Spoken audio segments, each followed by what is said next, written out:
Olá pessoal, bem-vindos a mais um vídeo. Hoje vamos desvendar a história de um dos monumentos mais famosos do mundo. Quando você pensa na Estátua da Liberdade, provavelmente imagina Nova York, certo? Mas você sabia que a ideia dela nasceu bem longe dali, na França?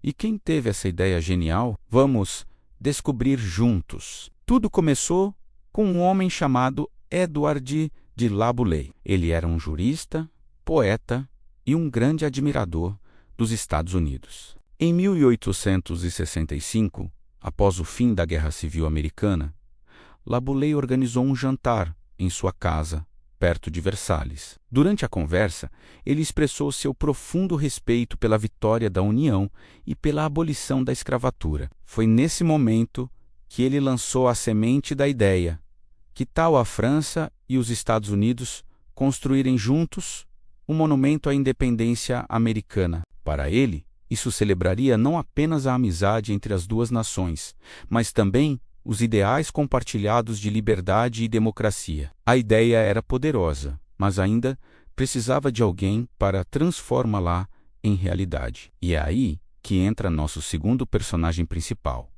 o escultor Frédéric Auguste Bartholdi. Ele estava presente naquele jantar e ficou completamente fascinado pela proposta de Laboulaye. Bartholdi já tinha uma certa obsessão por monumentos colossais. Ele havia tentado, sem sucesso, construir um farol gigantesco em forma de uma mulher egípcia segurando uma tocha para o canal de Suez-Pelú. O projeto não foi para frente, mas a ideia da figura feminina com uma tocha ficou guardada em sua mente. Quando Laboulaye falou sobre um monumento para a América, Bartholdi viu a oportunidade perfeita para realizar seu sonho. Então, em 1871, com o apoio de Laboulaye, Bartholdi viajou para os Estados Unidos. Ao chegar ao porto de Nova York, ele avistou uma pequena ilha chamada Bedloe's Island. Naquele instante,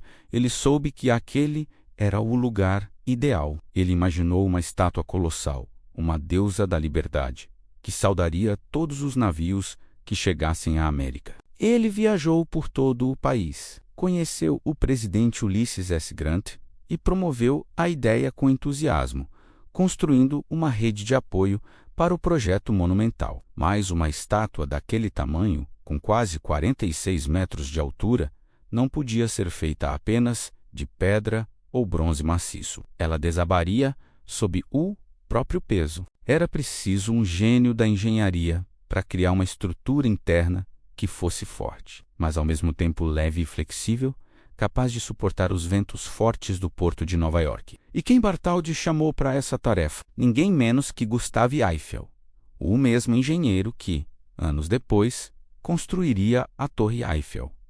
A solução de Eiffel foi brilhante. Ele projetou um esqueleto interno de ferro forjado, uma espécie de torre que sustentaria toda a estrutura. Presas a esse esqueleto estariam finas placas de cobre marteladas à mão, que formariam a pele da estátua. Essa técnica permitia que a estátua se expandisse e contraísse com as mudanças de temperatura, e balançasse levemente com o vento, sem quebrar. Foi uma inovação de engenharia para a época. Com o design e a engenharia resolvidos, era hora de arrecadar fundos. E não foi fácil. Na França, o projeto foi financiado por doações públicas. Foram realizados eventos, loterias e vendas de modelos em miniatura da estátua para conseguir o dinheiro necessário para construir as peças. O trabalho foi realizado em Paris, no Atelier Gaget, Gautier e Seul.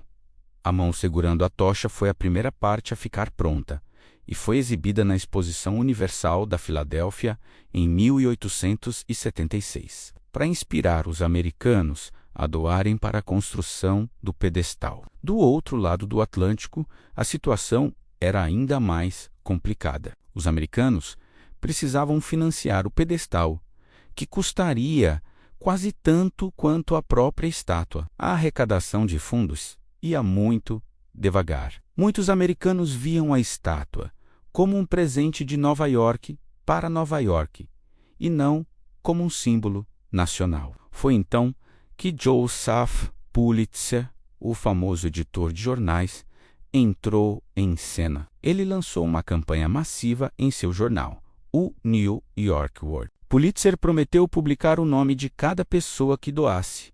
Não importava o quão pequena fosse a quantia. A campanha foi um sucesso estrondoso. Mais de 120 mil pessoas doaram, a maioria com menos de $1. Finalmente, o dinheiro para o pedestal foi arrecadado. Enquanto isso, em Paris, a estátua foi totalmente montada em 1884, se tornando uma atração turística antes mesmo de cruzar o oceano. Depois, ela foi cuidadosamente desmontada em mais de 350 peças, embalada em 214 caixotes e enviada para a América a bordo da fragata francesa Isère. A viagem foi tensa, com a fragata enfrentando uma forte tempestade que quase afundou o navio com seu precioso carregamento. Finalmente, em junho de 1885, as caixas chegaram a Nova York. O pedestal,